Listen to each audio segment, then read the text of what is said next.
On January 4, 2093, 21-year-old Walt G. Washington IV had decided to go to an Asian palm reader to find out what the next 40 years would bring.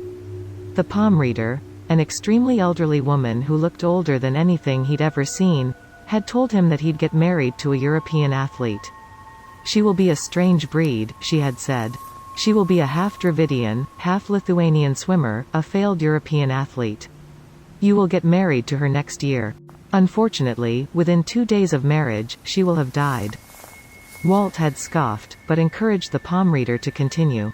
"In 2099, you will get arrested after being pulled over during a traffic stop."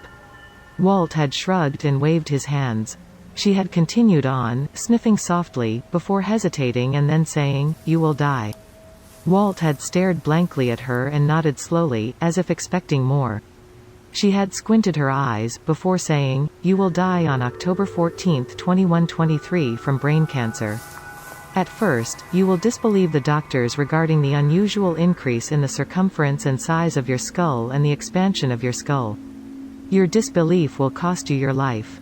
2 malignant tumors will enlarge your head and they will be cancerous and you will die." Walt had frowned and had hissed irritably at the old witch and had then stormed out of her business unit in a fit of anger, irritation and confusion. "Stupid palm readers," he had said. As the years went by, Walt had totally forgotten about the encounter with the palm reader and had not let it trouble him. Exactly 3 years later, in April 2096, he had met a very tall woman called Leah who had told him that her mother had emigrated from Lithuania and that her grandfather on her mother's side had been a Dravidian from Asia. She also told him that she had failed in her Olympic bid during the European Swimming Championships and had dropped out following a knee injury. This hadn't seemed a big deal at the time, until 42 hours later, when she had started to complain of chest pains after they had both went to a bar together. After being hospitalized following collapsing, a doctor reassured the pair that Leah was all right, and had just been a little dehydrated. Walt had then remembered the bizarre encounter with the palm reader and had become worried. Luckily, nothing terrible occurred and Leah was fine for the next 3 years. Unfortunately, on January 7, 2099, Leah, a 6-feet-tall former European swimmer, suffered a serious head injury following a terror attack in downtown Boston. Members of a Luddite sect had detonated explosives in a cafe nearby and had shot several members of the public, in a coordinated and well-planned attack, invoking suicide bombers. Leah had been shot in the head by a ricocheting bullet and the consequent fall had left her in a coma. She died 4 days later. A distraught Walt had freaked out and had gone into hibernation, renting out a small cabin on the Hudson Bay, on Southampton Island up in Canada. 3 months later, he was pulled over by Ohio State Police, for speeding, and had started a verbal argument with the uptight cop, who decided to arrest him, for mouthing off. He was released without charge after spending a night in jail. In February 2104, 32-year-old Walt was now a lifeguard at a swimming pool in a luxury hotel in Las Vegas.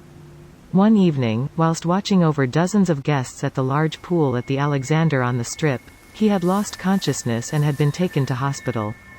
Days later, a doctor had informed him that his large head was not natural at all, and that he had brain cancer. Walt had found it difficult to believe, but had returned back to work. He had, however, decided to stop eating and drinking anything, suspicious that the water supply at the hotel was what was causing his blurry vision. On July 11, 2104, during a particularly busy season at the Alexander on the Strip, a serious nosebleed had caused chaos at the pool. Screaming guests, women, children and old people alike, had pointed at him in horror. Terrified children scurried away from him, shocked at the sight of dark red blood gushing profusely from his nose. He had then fallen from his chair and had started coughing up blood and had then fallen onto his back. As he lay there, slowly losing consciousness, with a small crowd gathering around him and a hotel worker shouting at him, asking if he was all right, he had started to laugh manically, remembering the palm reader he had seen nearly a decade and a half ago. As he laying die by the large hotel pool, one of the faces of the people gathered around him suddenly became clearer than the rest. It was the ancient-looking Asian woman, with her hair worn backwards and her deep wrinkles riddling her face. She grinned down at him, sneering. Looks like I'm always right regardless," she had whispered. Walt G. Washington IV died, aged 32, on July 11, 2104, by the poolside of a large swimming pool at a luxury hotel on the Strip. Attending EMTs had attempted to revive him to no avail. He had no immediate relatives and his assets, some $55,000 worth of stuff, had been donated to the local orphanage in New Reno, some 60 miles east of Las Vegas.